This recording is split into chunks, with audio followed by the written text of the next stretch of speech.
গ্যাসের চুলায় বানিয়ে ফেললাম এরকম ফুলকো ফুলকো চিতই পিঠা।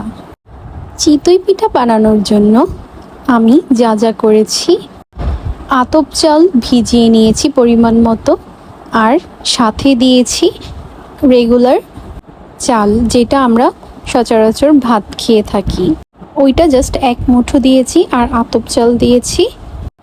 এরপর এগুলাকে আমি ভিজিয়ে রেখেছিলাম প্রায় 4-5 ঘন্টার মতো। তারপর এরকম ব্লেন্ডার করে নিয়েছি। এবার এই ব্যাটারটাকে আর 1 কাপ পানি দিয়ে আমি পাতলা করে নিচ্ছি। দেখতেই পাচ্ছেন ঠিক এরকমভাবে পাতলা করে নিতে হবে গোলাটাকে। এখন বানানোর জন্য একেবারেই পারফেক্ট।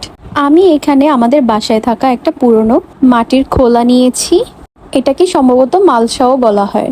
এটার মধ্যে আরও অনেকটাই বানানো হয়েছে, তো আমি একটা আপনাদেরকে দেখানোর জন্য বানিয়ে দেখাচ্ছি। এবার এটাকে ঢাকনা দিয়ে ঢেকে দিচ্ছি।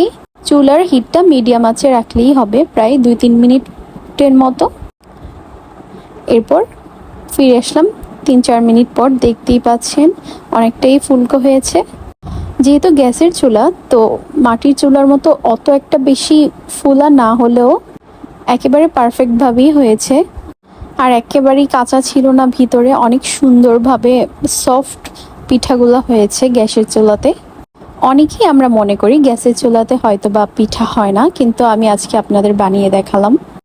ঝটপট পিঠা বানাতে এই পদ্ধতিটি ফলো করতে পারেন আপনারা। চাইলে ঢালু কড়াইতেও আপনারা এটাকে বানাতে পারেন। তো ব্যাস হয়ে গেল। এখানে আমি শুটকির ভর্তা বানিয়ে নিয়েছি। পিঠার সাথে শুটকির ভর্তা আর গরুর মাংসই বেস্ট। তো আমার ঝটপট রেসিপিটি কেমন লাগলো অবশ্যই কমেন্ট করে জানাবেন। আরও বেশি ভিডিও পেতে আমার ভিডিওটিকে অবশ্যই লাইক করবেন। ভিডিওটি ভালো লেগে থাকলে অবশ্যই চ্যানেলটিকে সাবস্ক্রাইব করে পাশে থাকবেন।